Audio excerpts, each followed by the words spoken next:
A quien le agradecemos que nos tome la llamada. Buenas noches, Pablo. ¿Qué tal? Buenas noches.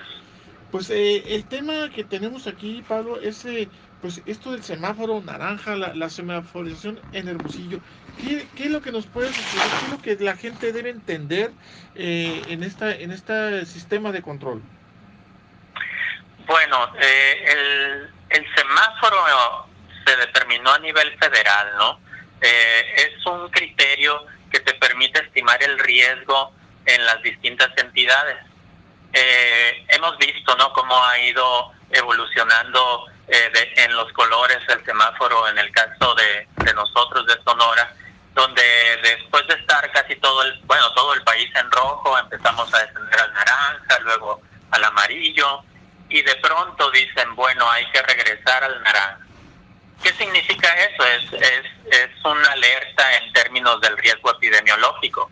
¿Qué cosas determinan el que cambie de color? Pues una serie de indicadores que se van estimando desde la federación para cada uno de los estados. Entre ellos, pues, la misma incidencia de la enfermedad, la mortalidad que se va presentando, el índice de positividad de las pruebas que se aplican, qué porcentaje sale positivo, y también de esos indicadores si la tendencia va hacia arriba o hacia abajo. Entonces, a partir de una serie de indicadores, pues determinaron darle otra vez el color naranja al estado. Y de ahí pues ya se han derivado una serie de noticias de que si Hermosillo debe estar en amarillo o en naranja, y bueno, podemos seguir platicando al respecto, pero más o menos esa es la idea del semáforo, ¿no? Ustedes como personas que estudian y que analizan esto del virus, el, ¿creen que haya alguna posibilidad de que se logre controlar, se logre reducir a la máxima expresión posible el contagio siguiendo estas medidas que obviamente pues son recomendadas por la autoridad porque pues se supone asumimos que es lo correcto hacer, pero ¿qué tan viable es lograr reducir estos riesgos de contagio? Mira, yo creo que sirve tener puntos de referencia, ¿no? Y a nivel país podemos compararnos con otros y desde luego que se puede. Hay casos de éxito, así como hay casos que reflejan un mal manejo de la pandemia. ¿Cuáles son casos de éxito? Pues, por ejemplo, y es el debate, ¿no?, de que a qué se debe el éxito. China pudo controlarlo y algunos dicen, bueno, porque el régimen que tiene lo permite, ¿no?, hacer medidas un tanto estrictas. Pero también hay otro tipo de países como Corea del Sur, Nueva Zelanda, países del sudeste asiático que han logrado mantener en niveles muy bajos la transmisión, tomando tanto medidas por parte de los gobiernos dirigidas a rastrear, a administrar pruebas y rastrear los casos para contener la enfermedad, así como por la misma comunidad, ¿no? El uso del cubrebocas, el mantener la distancia, etcétera, etcétera. Entonces, tenemos referencias de que sí funciona. Incluso se hacen proyecciones de qué se esperaría si se usara o no una medida como el cubrebocas, y lo que muestran las proyecciones son impactos más reducidos, ¿no?, cuando se implementan este tipo de medidas.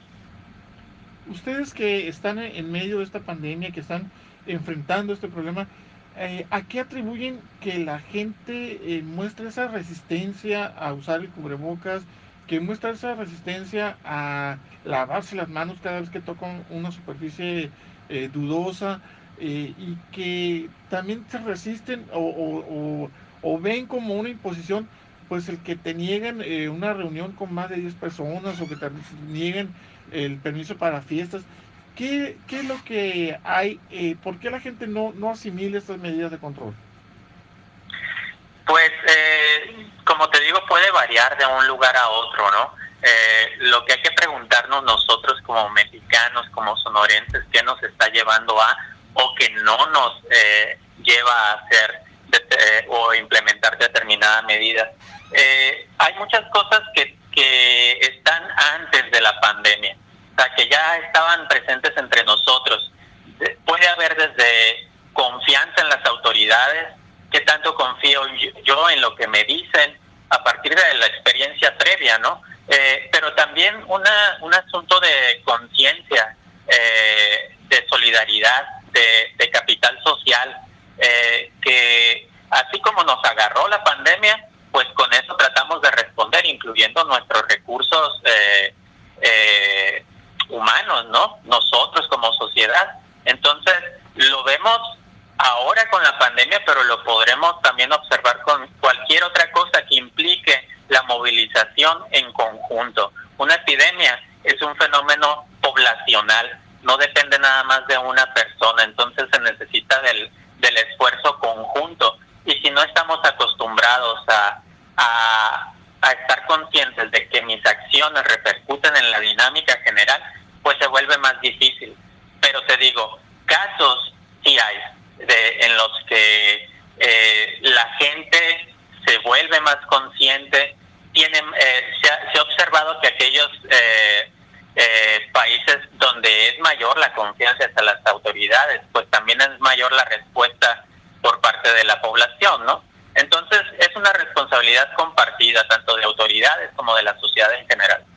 ¿Han encontrado ustedes coincidencias o datos que permitan comprender o entender mejor la pandemia?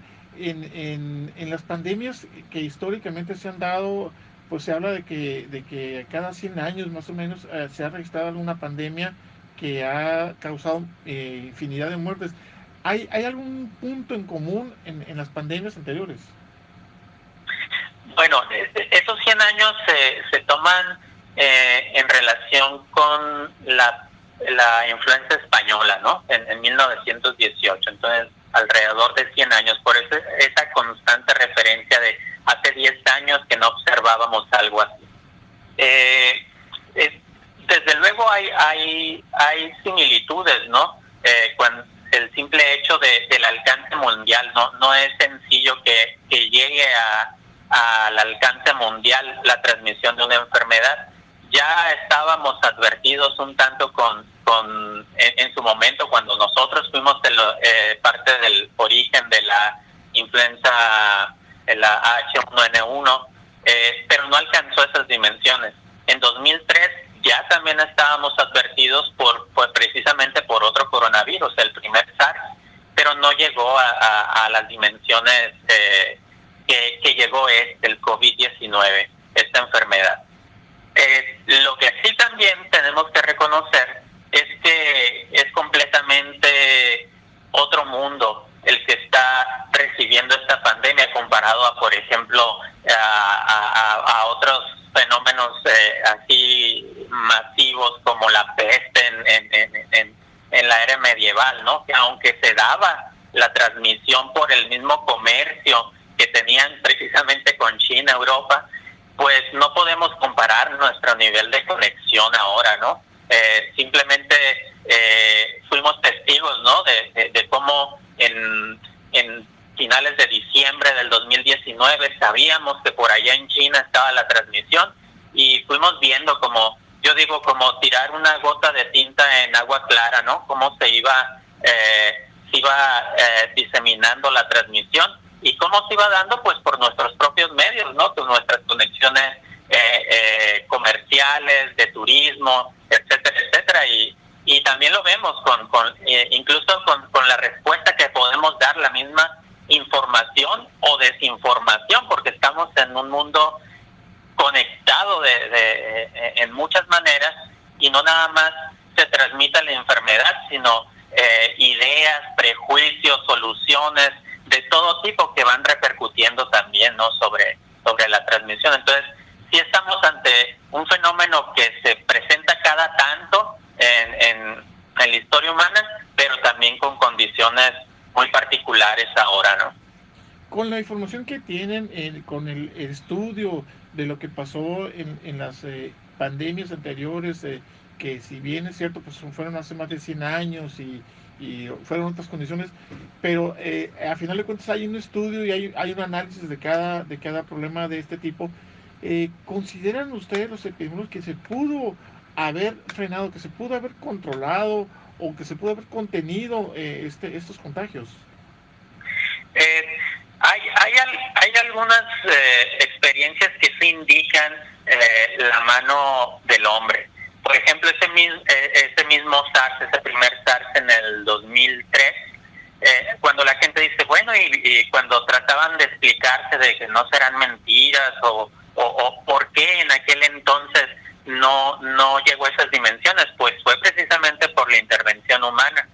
Sin embargo, hay que adaptarse a lo que te presenta cada uno de los agentes con los del virus o el agente con el que te estés enfrentando.